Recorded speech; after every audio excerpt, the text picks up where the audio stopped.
Good morning, dear friends. In today's lecture, we are going to discuss some more properties on inverse, some more theorems on inverse adjoint of matrix, and some more examples on this. Let us start. I hope you understand previous lectures. Feel free to ask your doubt. My email ID is rupeshmore82@gmail.com and my contact number is 9822 901 902. Let us start now. Thank you.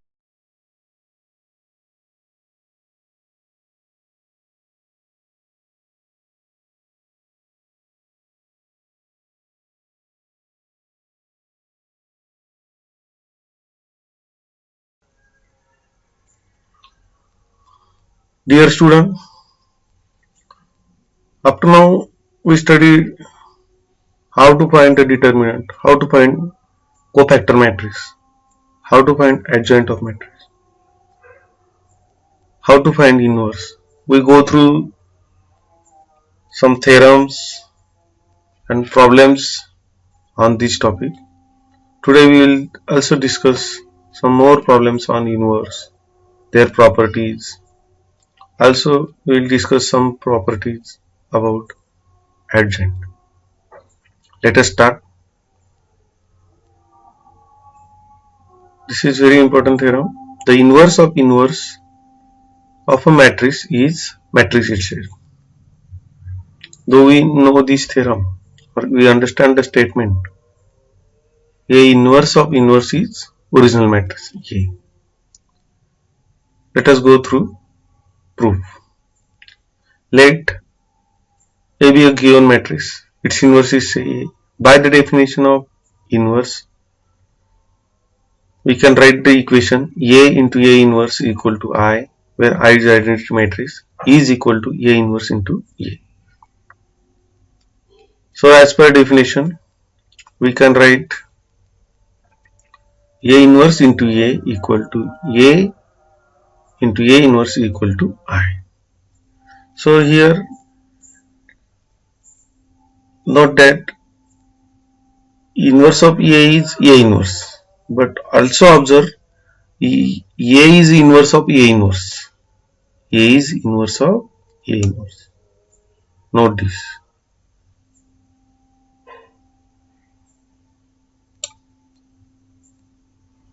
That's why by the definition of inverse, means if you replace this A by A inverse raised to minus 1 or A inverse of inverse, then we can get the new equation A inverse into A inverse inverse equal to A inverse inverse into A inverse equal to I. Means from this we can say A is inverse of A inverse. So by the definition of inverse, A inverse of inverse is A. Let us go ahead. Next theorem. A is non-singular matrix, then inverse of transpose is nothing but the transpose of inverse. We already know the transpose means we have to write rows in terms of column. If the matrix is m by n, then transpose having size n by m. This thing we know. So this theorem gives the relation between transpose and inverse. So we have to show this equality. To show the equality, we have to consider, and we have given A is non-singular matrix. Since it is non-singular, then A inverse exists. By the definition of A inverse, we can write like this: A into A inverse equal to I equal to A inverse A. So applying transpose on both sides of this equation, apply transpose, we get new equation, that is A dash into A inverse dash equal to A inverse A bracket dash equal to I dash, where I is identity matrix, and we know the property of identity matrix: non-diagonal entries are 0, diagonal entries are 1. Its transpose is itself, means I dash is equal to I. So next step is by applying reversal law of transpose of product. We know the property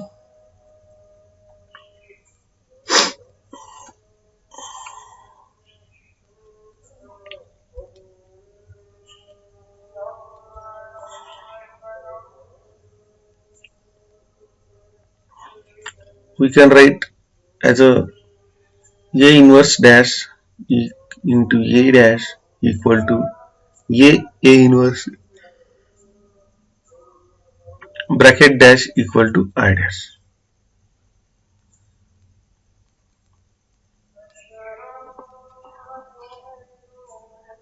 So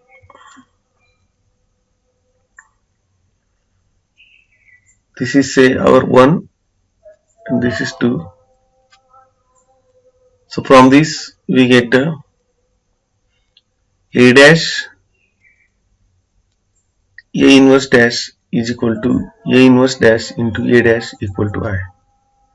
And now by the definition of inverse we get A dash inverse is equal to A inverse dash, because if we have to obtain this equality, once we get this one, from this we can easily conclude that here A inverse bracket dash work as inverse for A dash. From this equation we get the inspiration.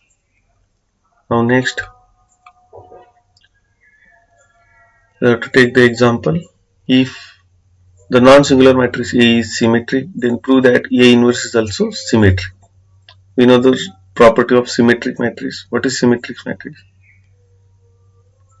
Symmetric matrix is nothing but the A dash is equal to A. That is called symmetric matrix. So A being a non-singular symmetric matrix. Since it is non-singular, A dash inverse, A inverse exists. Since it is symmetric, we can write as a equation A dash is equal to A by the definition of symmetry. And we want to prove that A inverse is also symmetric, means A inverse dash is equal to A inverse.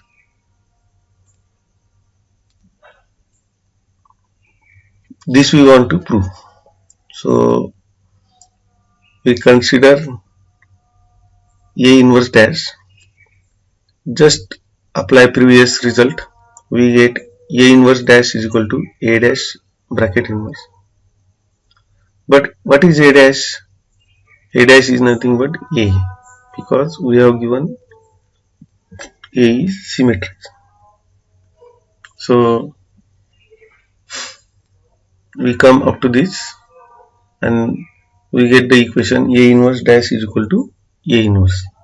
So from this, by the definition of symmetric matrix, we get A inverse work as a symmetric matrix because it satisfies the condition of symmetric matrix. That's why A inverse is also symmetric. Now go for next problem. Now next is, if the matrices A and B commutes, then A inverse and B inverse also commutes. Commutative property holds, means A into B is equal to B into A. This is called commutative property. What we have to prove? We want A inverse and B inverse also commute, means B inverse into A inverse. This thing we have to show as A inverse into B inverse. How we have to show? That's why we have to consider the LHS. LHS here is B inverse A inverse. By the property of reverse law, means reverse law of inverse, B inverse A inverse can be written as AB bracket inverse.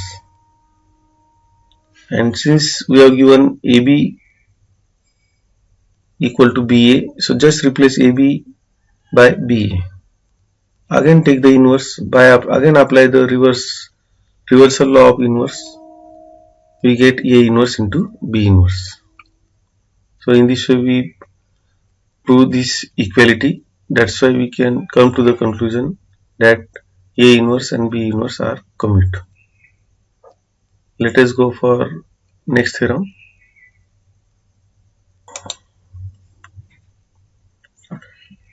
This theorem gives the statement if A is non-singular matrix of order n.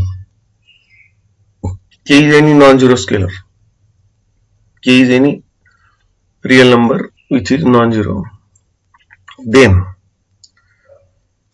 we get the statement regarding relation between scalar and matrix inverse. That means K into A, this is the matrix, its inverse can be expressed as product of 1 upon K into A inverse. Means Ka bracket raised to minus 1 is equal to 1 upon K into A inverse. This is very useful result.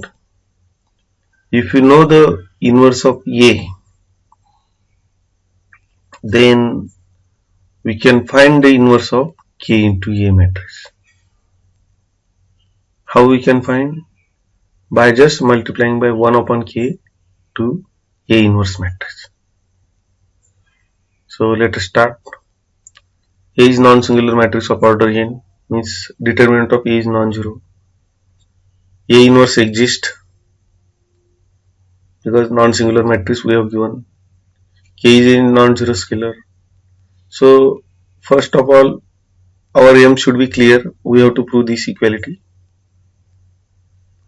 So to prove this equality, it is enough to prove Ka into 1 upon K A inverse. Its product is identity. This thing we have to prove, and another is 1 upon K A inverse into Ka equal to identity. So once we prove this thing by the definition of inverse, we get this required claim. So let us start from considering Ka into second bracket. Since 1 upon K is constant taking outside, Kk cancel, we get identity. In this way we prove first part. Similarly we can prove second. So from first and second we come to the conclusion that such type of equality. We can say C into D equal to D into C equal to I. Means from this we can come to the conclusion inverse of C is D, or D inverse of D is C. So here instead of C, here K is there. Instead of D, here 1 upon K, A inverse is there, like this. So by the definition of inverse, we get required equality. Let us go for next theorem. If A is non-singular matrix of order n, then prove that determinant of A inverse is equal to 1 upon A. 1 upon determinant of A. Again, this theorem gives the information. If you know the determinant of A, then we can easily find determinant of A inverse. How we can find? Just take the reciprocal, or suppose determinant of A is say 2, then determinant of A inverse must be 1 upon 2, like this. determinant of A is say 7, then determinant of A inverse will be 1 upon 7. Just take the reciprocal or 1 upon that whatever that determinant means. No need to calculate the separate effort to calculate determinant of A inverse. Without knowing the A inverse, we can calculate the determinant of A inverse with the help of this theorem. That's why this theorem is very strong. So let us go for proof. A with a non-singular matrix of order n, means determinant of A is non-zero. And we know the property A into A inverse equal to I. Taking determinant on both sides. After that, use the property determinant of product is nothing but the product of determinant. Means determinant of CD is nothing but the determinant of C into determinant of D. That's why on left hand side we get determinant of A into determinant of A inverse, that is equal to, and we know the determinant of identity matrix is 1. So from this we get the determinant of A inverse is equal to, here little bit printing mistake is there, determinant of A inverse is equal to 1 upon determinant of A. So in this way we get the required equality.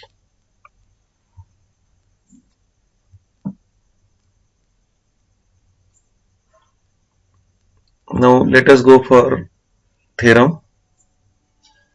What is the statement? If A is non-singular matrix, n is natural number, then A raised to inverse of A raised to n is nothing but the n power of A raised A inverse.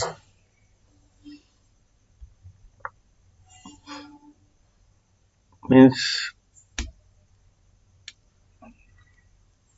we have the, or this theorem gives the relation between power and inverses. They are commute, like a law of indices. You know the law of indices. Say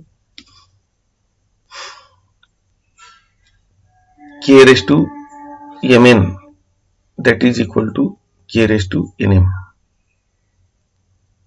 It's similar type of result, but here inverse have another weightage, inverse of matrix. This concept is there. Now let us go for proof. What is given? We have given A is non-singular, means determinant of A is non-zero. A inverse exists. This is we have given.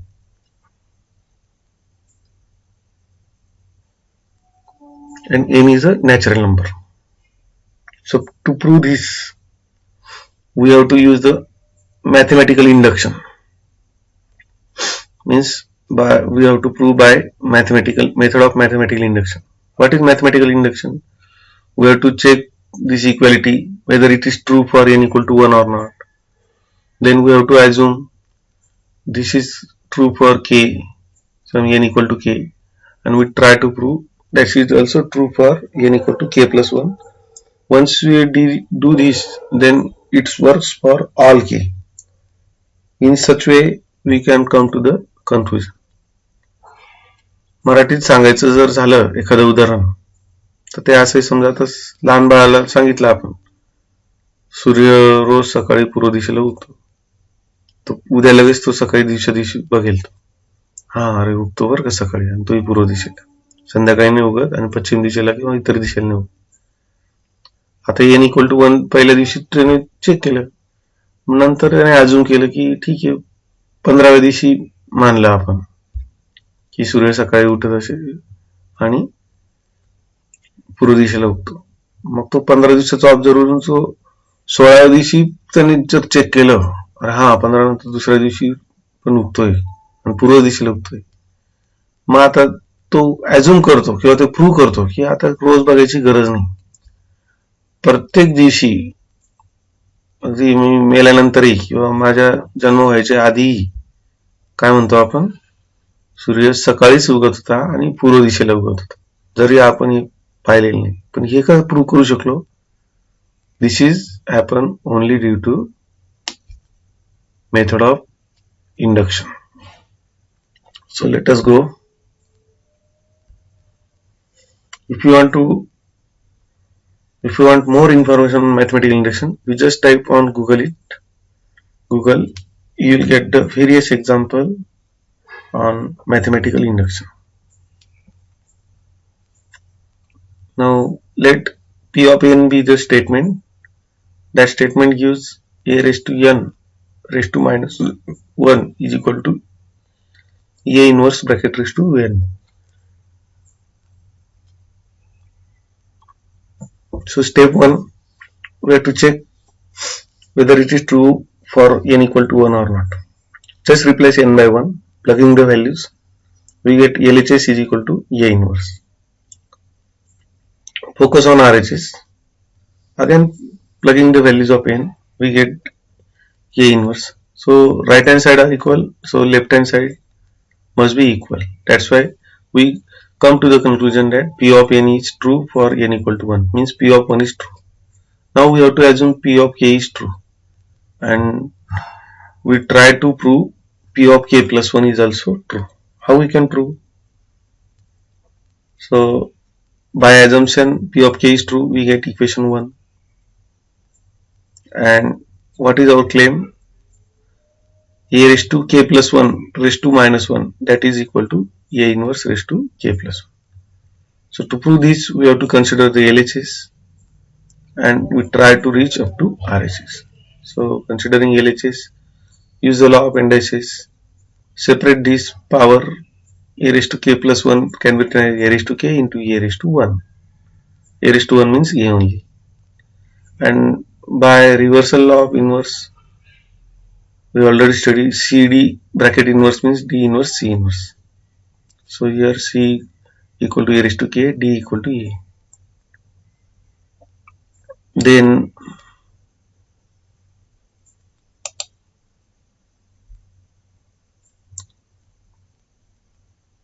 we already proved by step 1 that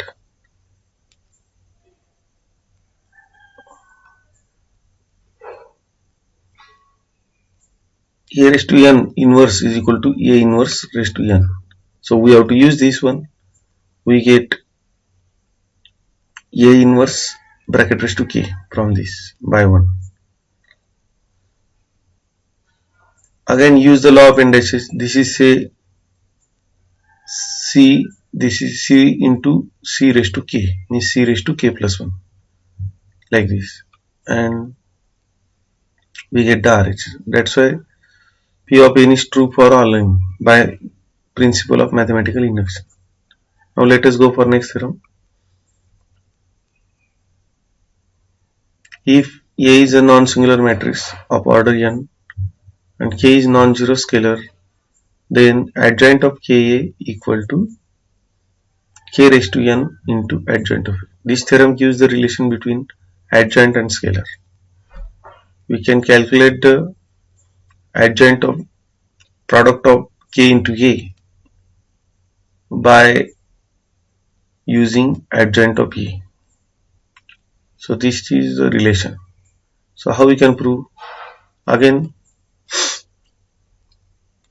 we are given A is non-singular matrix, means determinant is non-zero, and by the definition of A and adjoint, we can write as a into adjoint of A equal to determinant of A into I equal to adjoint of A. So let us consider first two pairs. Just replace A by Ka, we get this equality. And we know the property determinant of Ka is nothing but the k raised to n into determinant of A. Since we remove k outside from each row, there are n rows because A having n by n size. So k raised to n into determinant of A. And here k will be reached on right hand side. At the denominator we come to this conclusion.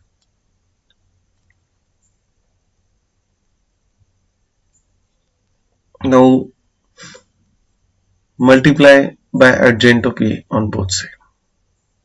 Once again note that we have to prove this equality.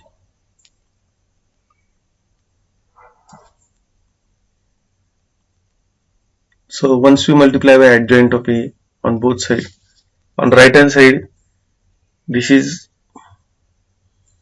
scalar quantity, this is also scalar quantity, determinant of E is always scalar, so it will remove outside. Since we multiplied by pre-multiply, that's why adjoint of A into I, such type of product will be occur, and we know its determinant of any product, sorry, adjoint of A into I is always adjoint of A. That's why right hand side will be looks like this. And if you consider focus on adjoint of A into A, that is nothing but determinant of A into I. So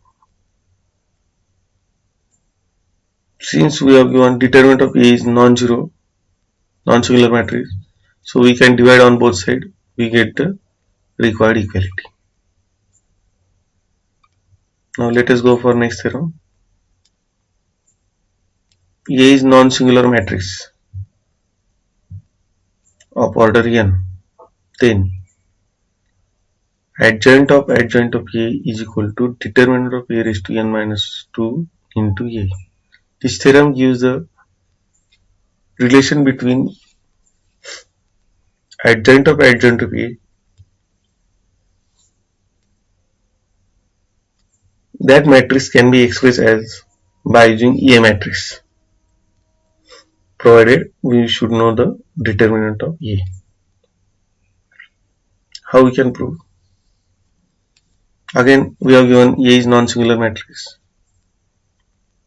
so we get this equality. We know this identity. So replace A by adjoint of A, so we get this one. And we already studied the property determinant of adjoint of A can be expressed as a determinant of A raised to n minus 1. So just substitute the value, then pre-multiply by A on both sides, and we know this on left hand side first two product is, that is determinant of A into I. This we are able to write due to associative property. And this determinant of A is real quantity, this is also real quantity. We can shift on right hand side, and by doing simple calculation using law of indices, C raised to m upon D raised to n, sorry, C raised to m upon C raised to n, that is equal to C raised to m minus n, where m is equal to n minus 1, n is equal to 1, like that. By using law of indices we get the required equality. Now we stop here. Thanks for listening patiently.